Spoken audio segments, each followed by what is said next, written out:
ইলিশ মাছ। সুস্বাদু মাছ। ইলিশ মাছ একটি অত্যন্ত পুষ্টিকর এবং সুস্বাদু মাছ, যা স্বাস্থ্যের জন্য নানাভাবে উপকারী। এতে রয়েছে প্রচুর পরিমাণ ওমেগা-3 ফ্যাটি অ্যাসিড, যা হৃদরোগ, উচ্চ রক্তচাপ এবং খারাপ কোলেস্টেরল কমাতে সহায়তা করে। এছাড়াও ইলিশে রয়েছে প্রোটিন, ভিটামিন এবং অন্যান্য প্রয়োজনীয় খনিজ উপাদান, যা শরীরের বিভিন্ন কার্যক্রম সচল রাখতে সাহায্য করে। ইলিশ মাছ খেতেও খুব টেস্টি, দামও সেরকম। চলে যাই মূল রেসিপিতে। প্রথমে আমি এখানে সরিষার তেল ইউজ করেছি। এই রেসিপিতে কিন্তু সয়াবিনের তেল দেওয়া যাবে না। সরিষার তেল দিয়ে খেতে ভীষণই মজা লাগে। সরিষার তেল দিয়ে ইলিশ। এখানে আমি পেঁয়াজ কুচি আর কাঁচামরিচ, পেঁয়াজ কুচি একটু বেশি পরিমাণ নিয়েছি, কারণ এই রেসিপিটা আসলে পেঁয়াজ দিয়েই হবে। লাল লাল করে ভেজে নিয়ে হালকা একটু পানি অ্যাড করেছি। গরম পানি অ্যাড করতে হবে। আবারও 5 মিনিট নাড়াচাড়া করে এখানে আমি বাটা মশলা ইউজ করেছি। বাটা মশলা বলতে গেলে আমার এই রেসিপিটা কিন্তু রসুন পেস্ট এবং আদা পেস্ট দুটার কোনোটা ইউজ করব না, শুধু পেঁয়াজ পেস্ট দিয়ে আবারও 5 মিনিট নাড়াচাড়া করে এখানে আমি হলুদের গুঁড়ো আর মরিচের গুঁড়ো ঝাল অনুপাতে, আপনারা যে যেরকম ঝাল খেতে পছন্দ করেন, এবং মরিচের গুঁড়োতে যেরকম ঝাল, আর স্বাদমতো লবণ।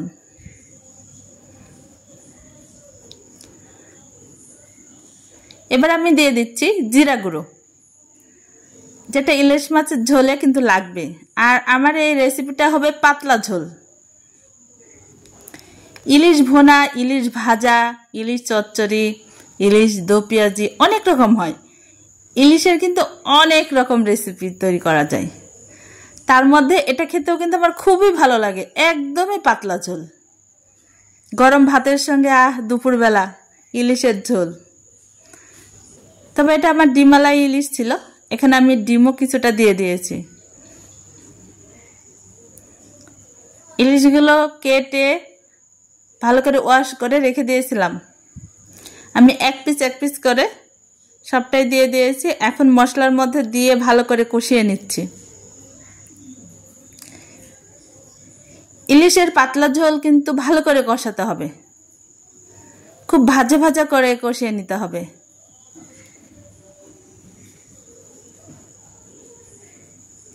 এপাশ ওপাশ করে অনেকক্ষণ ধরে ভালো করে কষিয়ে নিতে হবে। এই কষানোর মধ্যে কিন্তু ইলিশের টেস্ট হয়ে যাবে। মশলাগুলো দেখুন ভাজা ভাজা হচ্ছে, আবার ইলিশগুলো কিন্তু মশলার মধ্যে ভাজা ভাজা হয়ে যাচ্ছে। দারুণ স্মেল বের হচ্ছে, যে রান্না করছে সেই বুঝতে পারছে।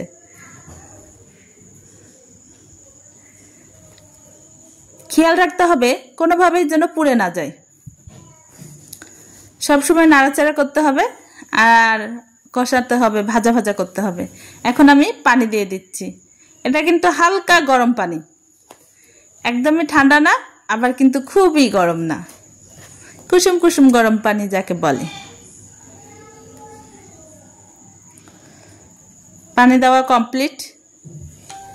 এটা আমি আর কিছুই করব না, জাস্ট 10 মিনিট চাপা দিয়ে ঢেকে রেখে দেব। এই দেখুন আমার রান্না কমপ্লিট। ওকে, ভালো থাকবেন। দেখা হবে নতুন কোনো রেসিপি নিয়ে।